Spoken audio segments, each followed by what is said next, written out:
Yo, guys, so I just finished reading The Way of the Superior Man. What a brilliant book this was. It's been a while since I've had a book where I just can't put it down till I finished it.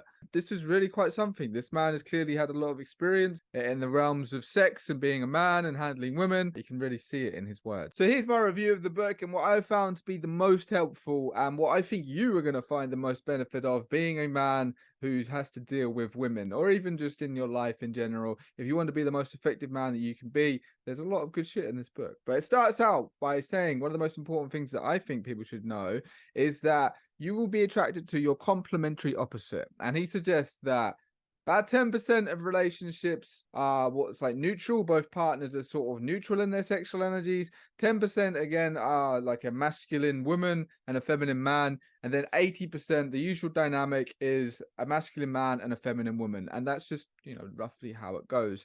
And then if that is the case, if you're a part of that 80%, he goes through what it means to be a masculine man and how to retain that polarity, how to maintain the sexual juice and aliveness that comes with being in a relationship, and how do you keep the masculine polarity, how do you keep the feminine polarity, and then what happens when it goes wrong, and all of that, and what that can look like. Very, very interesting. And then he's saying about how purpose before your relationship, as a man, the most important thing in your life should be your purpose. And as I've covered in a recent podcast with Lawrence from the Mankind Project, we're talking about how men have always fought something. It's just in our blood, it's in our DNA that we are fighters. And if we're not fighting something, we fight with ourselves. So we need to always be fighting something. We need to have a purpose. And for me, and for probably you watching this, you're awake. So the easiest and the greatest thing that we can focus on is fighting back against evil. So if you haven't yet found a purpose and you're a man listening to this, here you go. Here's your purpose. Join the fight against evil, because there are many people that are suffering, and then you can lessen the suffering by finding your gifts and creating into this world and being a positive beacon of truth, light, and empowerment. There you go. That's one purpose. That's one. But the fact is that can take on so many forms. So that would be the overriding goal, mission. Then how do you go about that? Well, that'll be unique for you, and you will know that. Or if you don't yet, you will be able to find it if you experiment and take time to actually figure this shit out. And then the next major point is attraction is inevitable. If you're anything like me, right, I started out my sexual journey and exploration, no trouble with women at all. I had a lot of fun. I really, I just was playing around in my natural state of being and having a lot of fun with women, and it was great. Then there came a point in my life where I started to get into some more deeper esoteric stuff, coupled with a little bit of Buddhism or Hinduism or whatever it was online, and starting to get into and somewhere along the way, I started to pick up the belief that sex is bad.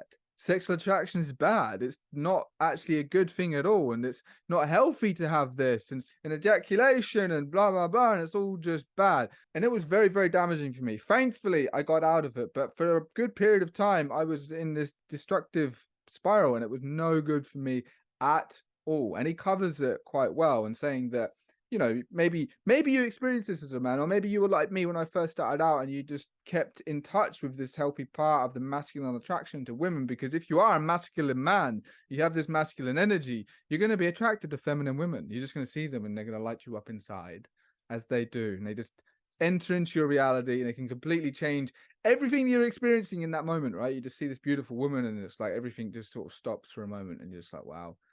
And then how you react to that says a lot about you as a man. And I'm not saying that you have to go up and approach every beautiful woman that you see, especially if you're in a committed relationship. But if you're not, and you actually want to find a partner, and then you see a pretty woman, but something inside of you just sort of shuts down, or you have this initial reaction like, wow, but then you sort of shut down, then there's an issue there. There's something to work on. And a lot of it can be the way you think about yourself. And you might have disconnected from your masculine core, because I did for a while. I had it, I disconnected, and I got it back. But I had to it took work, it took effort, but I went down this fucking rabbit hole for a number of years, and it was no good. So hopefully me saying this might stop somebody from going down this unnecessary rabbit hole, because it was unnecessary. I don't think I learned and gained very much at all. It was like just like punching yourself in the face. So there's not much to gain from that. Attraction is inevitable. It's actually a beautiful, healthy part of being a human. Sexuality, sexual attraction, seeing beautiful women and being stimulated by that. And then how you go about that afterwards, well, that's more up to you and depending on your situation. But then you can look at the whole, I guess, game around approaching women that you see in this reality. But that's a whole nother subject in of itself. just knowing that it's okay and it's a good thing and it's a healthy thing to have attraction to women. So this was a good one. This was quite funny, actually. And I know a lot of men are going to relate to this. Your women will not get easier. And what does he mean by that? What does David mean by that? Well, essentially means that your woman will consistently test you. She will always want to test you. And she gets off on her. Like, she doesn't do it consciously. She's unconsciously doing this most of the time. Most women aren't conscious that they do it. Or they might do it and then be conscious of the fact they're doing it. But they just have this inbuilt mechanism to test their man. And they want to do that because they want to feel your masculine energy and you putting them in their place or staying true to what you know to be true, even if she's trying to like put you off course a little bit. She doesn't want you to go off the course. She wants you to stay true to your masculine self, and she'll get turned on when you do. It is an art in itself, and men will know what I'm talking about. The term that's been coined now in the masculine world is shit tests. Your woman will give you shit tests, and how you respond to them will determine a lot on how she will then look at you. And essentially, again, what David's saying is you want to keep bringing it back to love. And that's really quite powerful. And something else that he mentioned, which was really quite amazing, and I really was like, wow, this is really quite cool, is when he's speaking about women and how essentially you keep bringing it back to love. But if woman isn't open in her heart, if she's disconnected from her feminine self, from her feminine core, because you might be in a relationship and you can do all of the stuff that you think is right and may well be the best that you can do. But if your woman isn't ready to receive your love and open in her heart, then you can't, maybe you have to leave her. If your woman isn't in her feminine core, then you can be in your masculine core as much as possible. And if it doesn't bring her into her feminine, if she still can't tap into her love and her heart, then so be it. You can give it all you got, but you can't force somebody to change and be something that they're not. And the woman has to tap into herself and get connected to her feminine core. And you can do your best, but there you are. And that was really quite powerful. It's like, wow, that's really interesting. If your woman is, to some degree, connected to her feminine core, your job is to, as much as possible, when you're getting shit tests, bring it back to love, bring it back to humor, use your masculine energy, your body to change the situation. Don't get caught up in the shit tests. Powerful stuff, and many men will know exactly what I'm talking about. And here's another one. What women say and what women want are two separate fucking things. One of them's over here, and other one's over here. The two rarely coincide consistently. So that's, again, it ties into the shit tests. It ties into knowing the woman. Body language will say so much more, and you will get to know the little intricacies and the nuances from your woman, who, when you just know that she doesn't actually mean what she says. Again, she wants you to take the direction, take the lead, make the decision.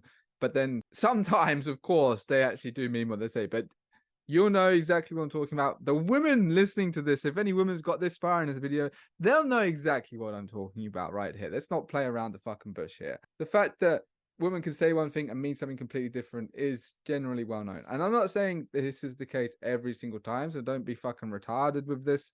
But listen to what your woman is saying. Then make the decision that needs to be made, but pay attention to all of the subtle little nuances and all the cues that go beyond just what she is saying, her body language, for example. And you'll know, because each woman is kind of like an instrument, and you got to learn how to play each one. They might have similarities between them, but they are their own instrument. They'll have things that one woman will really like, a certain way of being spoken to, or a certain thing in bed or whatever, and another woman really won't. And I like the way of as putting them as an instrument, that it's because it's kind of pretty, it's kind of nice, it's kind of beautiful to say that a woman is an instrument, because instruments are amazing. Music is incredible. It's a beautiful part of life, and to learn how to play your woman in the most effective way is a really nice way of putting it. So that's quite cool. And this one as well, I really like this one, and it's essentially to have a healthy functioning relationship.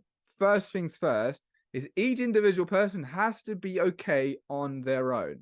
Because if you've got somebody who isn't able to be on their own and self-sufficient in terms of emotional stability, then when they get into a partnership with another person, it then becomes codependent, and neither of you can actually be okay without the other, and that's not good. But then when you are in a stage of emotional development and you can be on your own in a healthy way, and then you find somebody else who can also be on their own in a healthy way, then you come together to create what you can't create on your own, because we can only go so far in certain ways, right? And then that's when you get into the deeper parts of building a solid connection with somebody else, and all of the magic that can come from that, and that's the vibe, the love, the experience, polarized energies complementing each other. It's incredible, and that is what a self-sufficient, or what I would say, somebody who has achieved homeostasis in their day-to-day life, could then go and seek a person, a partner, who will then take their reality to the next level, and all of the beautiful,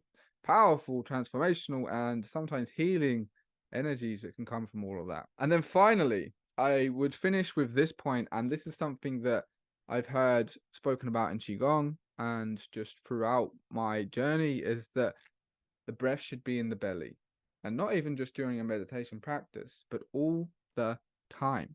And he also ties this very well into sexuality and how that can increase the sexual experience when you are breathing into your belly all the time. And that was very, very interesting how he tied all of that together. And if you'd like to know more, well, I'd highly recommend you read this book and just get into all of the details of everything that I spoke about. Because this has been a very, very quick summary of what I thought the best parts were.